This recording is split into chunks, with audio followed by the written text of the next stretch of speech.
The past 3 weeks, Austin, Texas has been overwhelmed with placing several bombs and packages and tripwires being set out in the area. Starting on March 2nd, the explosions killed 2 people and wounded at least 4 others. As of this morning, the suspect has been found and was killed as authorities closed in on him at a hotel as he set off an explosion, killing himself. The suspect has been identified as a 24-year-old Austin resident, Mark Anthony Condon. The motive has yet to be revealed. Although the 3-week hunt is now over, Austin police still caution residents as there still may be bombs placed around the area, as in the last 24 hours, the suspect's whereabouts were unknown. In lighter news, there will be a required National Technical Honor Society meeting during Invest tomorrow in the lecture hall.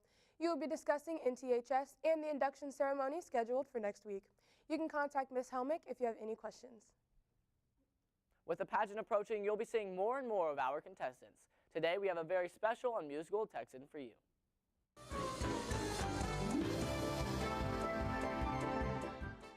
Hey Texans, it's Josh Garza. I'm one out of 10 guys running for the Mr. Texan title.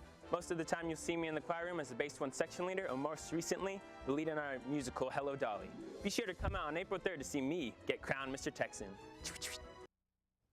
Ethan went out for some feedback on the popular new Marvel movie in this week's Texans on Main Street.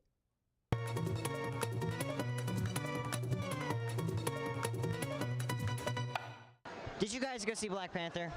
Nope, I wish I did though. What? I still have not seen it. Did you guys go see Black Panther? Yes, actually, it was amazing. I'm actually seeing it this weekend. Yeah. How was it? It was good. It was good.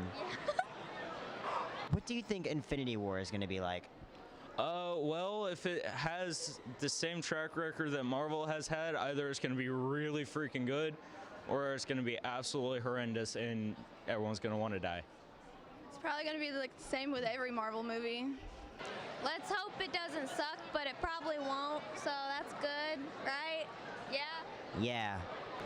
I'm actually really excited about it. I'm a big fan of Avengers, so I'm excited. All right, this is a trivia question. Are you ready? Okay. If you swallow gum, how long does it stay in your system for? I don't know. Why would you swallow gum? Didn't your mom, like, ever tell you not to? Because, like... She did. Then don't swallow gum. All right, this is a trivia question. Are you ready? Nope. Are you sure? Probably not. All right, good. All right. If you swallow gum, how long is it in your system for?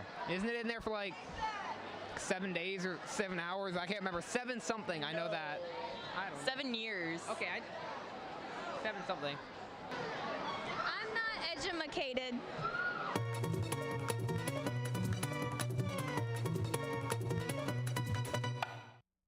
A historical march and a betrayed tyrant. Wesley Bellis takes us back to the past in this week's Yesterday's News.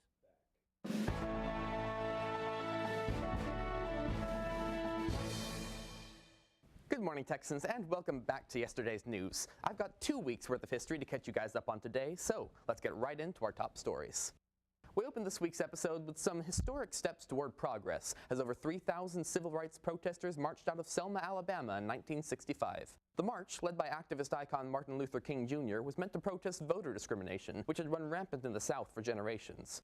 King had attempted to lead a march there earlier that month, only to be pushed back by a horrific display of police brutality. But that didn't mean this first protest was in vain, as the violence was captured on television and the country was moved to action. In the end, the government dispatched federal troops to keep the peace there, and with their aid, the protesters were free to march all the way to Alabama's state capital, where King was finally able to share his message of equal rights with the world. Our next story takes us all the way back to ancient Rome, where the tyrant Julius Caesar was betrayed and murdered by his own former allies. At this point, Rome was still a republic that elected its leaders, but that democracy was threatened when the renowned general Caesar forced the Senate to make him dictator for life. This led a group of desperate senators to take drastic measures, joining together to assassinate an unsuspecting Caesar. Legend has it the dictator's death was foretold by a seer days before, but prophecy or not, it wasn't enough to prevent Caesar's bloody end, or the civil war that led to his nephew Augustus becoming the first emperor of Rome. And to round it all out, we flash forward a couple thousand years where another leader was nearly removed from power, only this time with votes instead of daggers. The year was 1868, and history was made as Andrew Johnson became the first U.S. president to face impeachment. Johnson became commander-in-chief after the death of Abe Lincoln, but constantly butted heads with Congress, who eventually conspired to remove him from power. Sound familiar? Unlike Caesar, though, Johnson just managed to hang on to his office and was saved by a margin of 1 vote. And that's the way it was. Be sure to tune in again next week when a beloved president will be suddenly brought to the brink of death. But until then, Texans, thank you for watching this week's edition of Yesterday's News.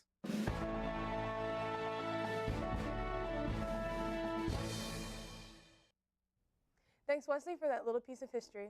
Be sure to tune into tomorrow's show to find out some information about the upcoming sophomore and junior fundraiser. Thanks for watching, Texans. This has been NHSTV Live.